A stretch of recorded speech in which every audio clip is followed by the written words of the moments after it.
Pergerakan mengajak Anda sekalian untuk berpikir, berzikir, dan bergerak untuk kebaikan bersama. Jangan lupa komen, subscribe, like, dan share-nya. Terima kasih.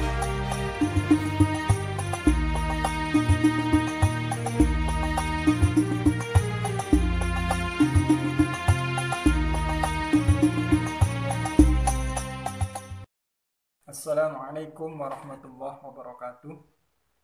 Bismillahirrahmanirrahim. Kepada teman-teman mahasiswa yang saya muliakan, saya akan mencoba untuk mempresentasikan tentang hadis yang berkaitan dengan iman, Islam, dan ihsan, kemudian hari kiamat. Kemudian yang kedua tentang berkurangnya iman sebab perbuatan maksiat, dan yang ketiga tentang sifat malu adalah bagian dari iman. Baik, yang pertama saya akan membacakan hadis yang berkenaan dengan hubungan iman, Islam, dan ihsan serta hari kiamat. Bismillahirrahmanirrahim. An Umar radhiyallahu anhu aidan qala bainama nahnu julusun 'inda Rasulillah sallallahu alaihi wasallam ila anqal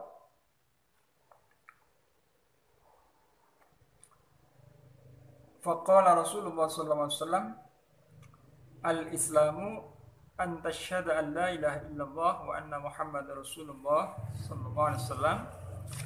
Saya singkat saja karena hadisnya sangat panjang. Ila anqal fa innahu Jibril atakum yu'allimukum dinakum, rawahu Muslim.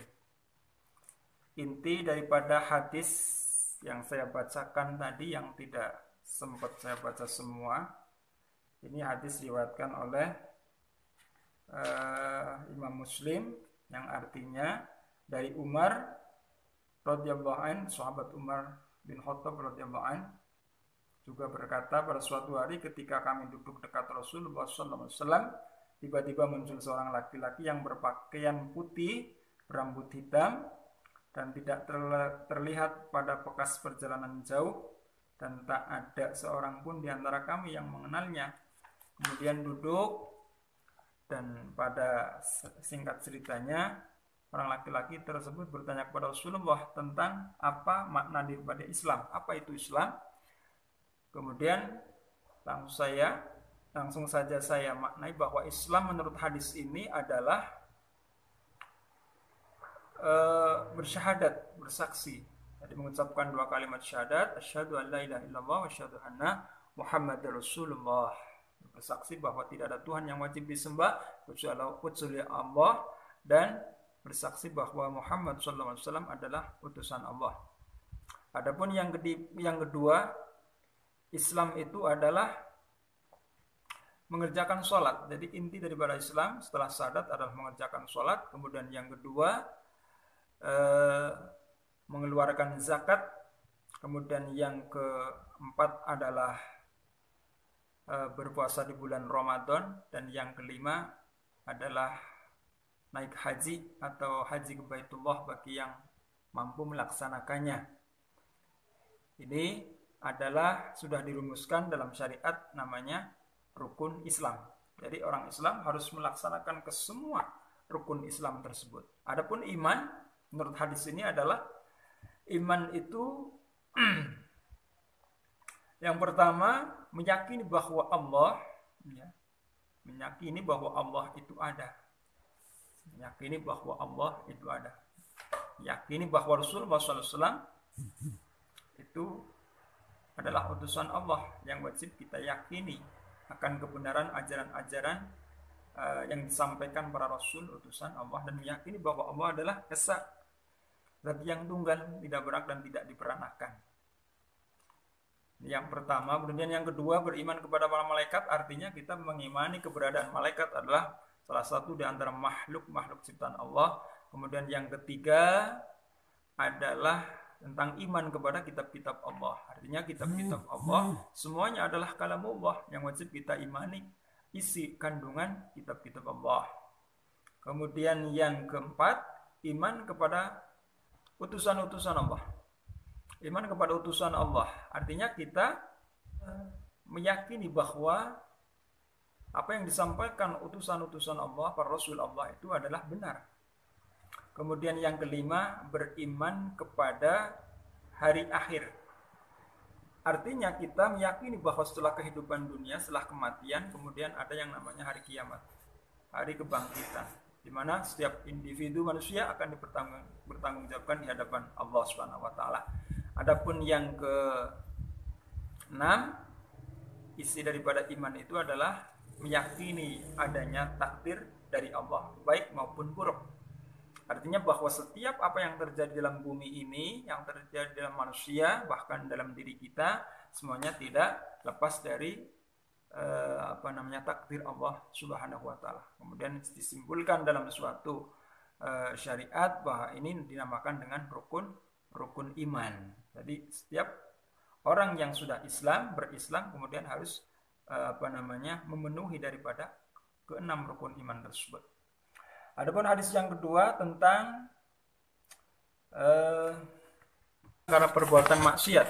Bismillahirrahmanirrahim. Qala Abu Hurairah anan Nabi sallallahu alaihi wasallam la yazni zani hina tazni wa huwa mu'min wa la yasriku as-sariq hina yasrik wa huwa mu'min wa la yasrabul khamru hina yasrabuha wa huwa mu'min.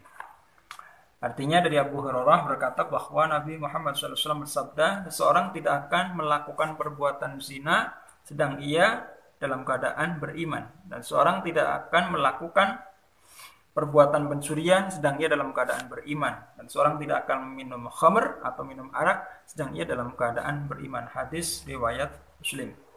Hadis ini sebenarnya kandungan isinya masih diperselisihkan oleh para ulama, namun sebagian ulama yang banyak itu berpendapat bahwa makna dari hadis ini adalah bahwa orang yang beriman ketika dalam melakukan perbuatan maksiat atau dosa adalah ketika kadar imannya sedang tidak sempurna. Jadi kita tahu bahwa iman itu kadarnya kadang bertambah, kadang berkurang. Nah, ketika seorang yang beriman kemudian melakukan sebuah maksiat, itu tanda bahwa iman seorang tersebut sedang dalam keadaan berkurang, artinya tidak sempurna. Itu makna hadis seperti itu. Kemudian langsung saja singkat, hadis yang berkenaan dengan sifat malu adalah bagian dari iman. An Ibnu Umar an Rasulullah sallallahu alaihi wasallam marra ala rajulin minal ansari wa huwa ya'idu akhahu fil haya. Faqala Rasulullah sallallahu alaihi wasallam da'hu fa innal haya minal iman. Yang artinya dari Ibnu Umar radhiyallahu anhu bahwa Rasulullah SAW lewat di depan seorang laki-laki Ansor yang sedang menasihati temannya. Maka beliau bersabda, Rasulullah bersabda, biarkan saja, da'hu, biarkan, tinggalkan si pemalu. Kenapa?